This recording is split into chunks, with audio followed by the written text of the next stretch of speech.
नमस्कार मित्रों, आज पुनः उपस्थित हूँ आपके बीच एक और ऊर्जा प्रदान करने वाला प्रेरणादायक वक्तव्य लेकर एक मोटिवेशनल लेक्चर, एक बिंदु पर चर्चा करना चाहता हूँ। आज का बिंदु है आलस्य। आलस्य मनुष्य का सबसे बड़ा शत्रु है। यह आपने सुना ही होगा, जानते भी हैं। हम कभी कभी महसूस भी करते हैं कि स्वयं कि कभी कभी हम थोड़े से आलस के चक्कर में कोई बहुत बड़ा नुकसान कर बैठते हैं। जैसे हमें कहीं कोई यात्रा करनी हो, ट्रेन पकड़नी हो, बस पकड़नी हो, या किसी स्थान पर परीक्षा में या कार्यालय में पहुंचना हो, और हम सुबह उठने में या अपने कार्यों में, दिनचर्या में विलंब कर दें, जिसका मूल कारण आलस्य हो, तो उसका तत्काल प्रभाव से परिणाम हमारे सामने होता है। हमें महसूस होता है कि आलस्य एक बहुत बुरी बला है। आलस्य एक ऐसा घनिष्ठ मित्र है मनुष्य का, जो प्रतिक्षण साथ रहता है। कमाल की बात यह है कि यह आपका ही भोजन खाता है, लेकिन सदैव आपका बुरा सोचता है, आपका नुकसान चाहता है। कमाल है ना?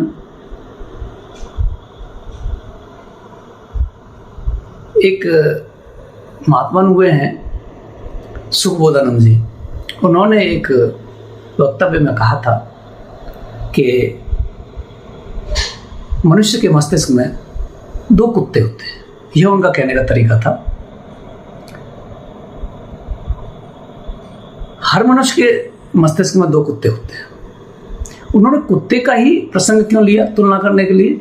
क्योंकि कुत्ते हुए जीव हैं जो प्रतिक्षण आपस में लड़ते रहते हैं। अन्य जीव ऐसा नहीं करते, अन्य जंतु ऐसा नहीं करते, चाहे पक्षी हो या जीव जंतु। तो कुत्ते का वो उदाहरण देते हैं कि हमारे सभी के मस्तिष्क में सदैव जीवन से मृत्यु तक दो कुत्ते विद्यमान रहते हैं। वे दोनों हर एक विषय जब उनके सामने आता है, अच्छा बुरा जैसा भी, छोटा बड़ा, तो वे उन पर उस विषय पर झगड़ने लगते हैं। यह बात मैं हल्के में नहीं कह रहा हूँ। उनका कहना था कि जीतता वही कुत्ता है अक्सर, यदि सदैव नहीं तो अक्सर वही कुत्ता जीतता है जो ताकतवर होता है। आप समझ गए कि ताकतवर कुत्ता ही सदैव जीतता है। स्वाभाविक बात है, यदि दो मनुष्य भी लड़ते हैं या दो मुर्गे भी लड़ते हैं या दो अन्य जानवरों को भी कुश्ती कराई जाए तो ताकतवर ही जीतेगा, तो कुत्ता भी ताकतवर ही जीतेगा। अब चूंकि दोनों कुत्ते आपके मनुष्य के मस्तिष्क के हैं, एक ही भोजन खाते हैं, आपके ही पैरासाइट हैं, परजीवी हैं, तो इसमें जीत हार की बात कहाँ से आ गई? जी आती है। महात्मा समझाते हैं कि जिस कुत्ते को आप ज़्यादा दुलारोगे, ज़्यादा उसकी सुरक्षा करोगे और ज़्यादा अच्छा चुना हुआ भोजन खिलाओगे, वही तो बलिष्ठ होगा, वही तो ताकतवर होगा।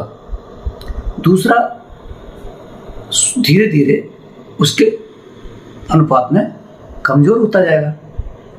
अब यहाँ कुत्ते को भोजन खिलाने का तात्पर्य यह है कि हम अच्छे विचारों को, जो पॉजिटिविटी पैदा करते हैं, ऊर्जा पैदा करते हैं, सकारात्मकता पैदा करते हैं, उनको भोजन ज़्यादा कराते हैं। उनको ज़्यादा हम समय समय पर उनके बारे में अध्ययन करना, सुनना, बोलना या व्यवहार में उतारना करते हैं।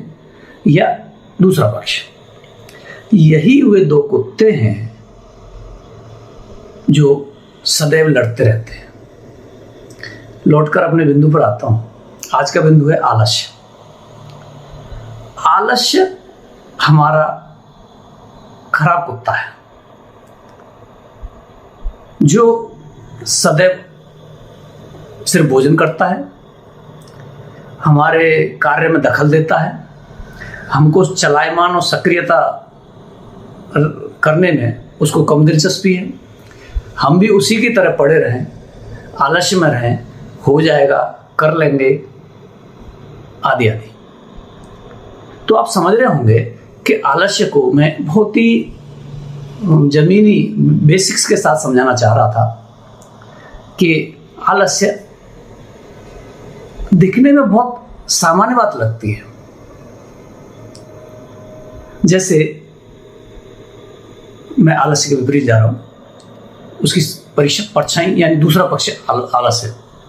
जैसे हम जब स्टूडेंट थे, हमारी जो 80 और 90 के दशक में, तो उस समय का जो समाज था उसमें विद्यार्थी वर्ग को, जो किशोरावस्था में, युवावस्था में जब के दौर में होते थे, उनको बहुत शिक्षा या कोई मोटिवेशन लेक्चर या टीवी का प्रोग्राम या किसी यूट्यूब के माध्यम से या ऑनलाइन क्लास के माध्यम से नहीं समझाया जाता था। वे बस आचरण से ही अच्छी और बुरी चीज़ों को समझ लेते थे। कहने का तात्पर्य है कि देखा जाता था कि घर में पिताजी, चाचा जी, जैसे कि जॉइंट फैमिली ज़्यादा होते थे, तो पिताजी, चाचा जी या बड़े भाई या स्त्री पक्ष भी हो सकते हैं, माता जी, बड़ी बहन, चाची, उनकी दिनचर्या ऐसी होती थी कि वो सुबह जल्दी उठते ही नहीं थे, सिर्फ अन्य कार्य भी अन्य लोगों के उठने से पहले संपन्न कर लेते थे, जैसे नहाना धोना भी। बावजूद इसके कि उस समय शारीरिक कार्य हर व्यक्ति को, चाहे अमीर हो या सामान्य हो, सबको थोड़े बहुत करने पड़ते थे आज की तुलना में। उसके बावजूद भी वे एक बार सुबह स्नान करना उनका नियमावली में था, दिनचर्या में था। उसके परिणाम भी दिखते थे। क्यों?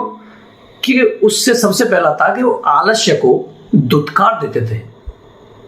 समय से उठ जाना, फ्रेश हो जाना और फिर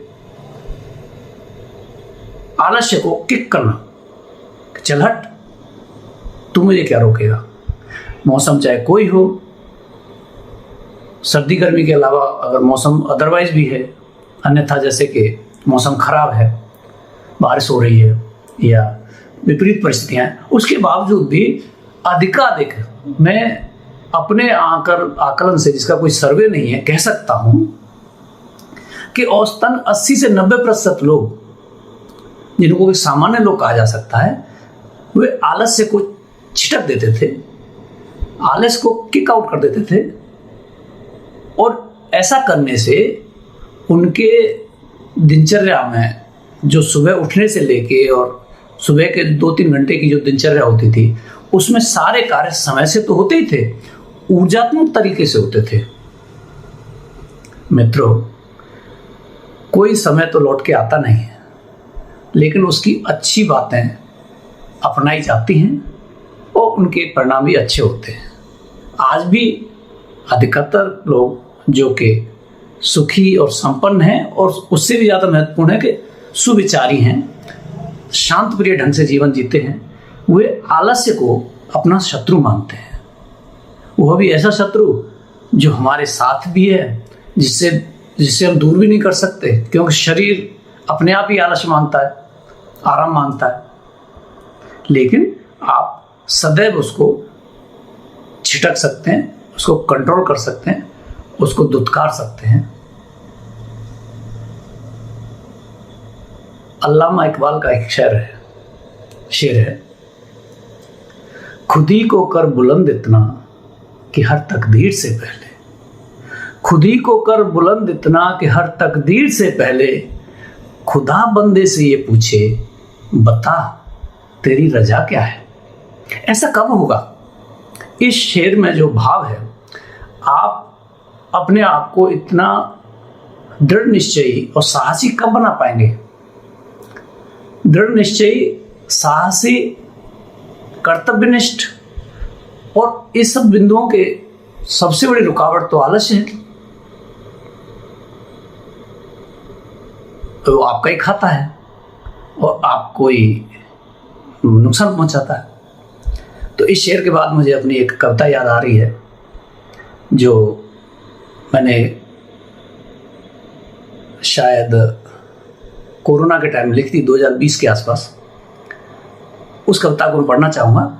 निश्चित ही उसकी जो पंक्तियाँ हैं वह भी आपको आलस्य से निवारण पाने में जागरूक करते हुए कुछ सकारात्मकता पैदा करेंगी। इस ध्येय के साथ मैं अनुमति चाहता हूँ कि मैं वो कविता पढ़ूँ।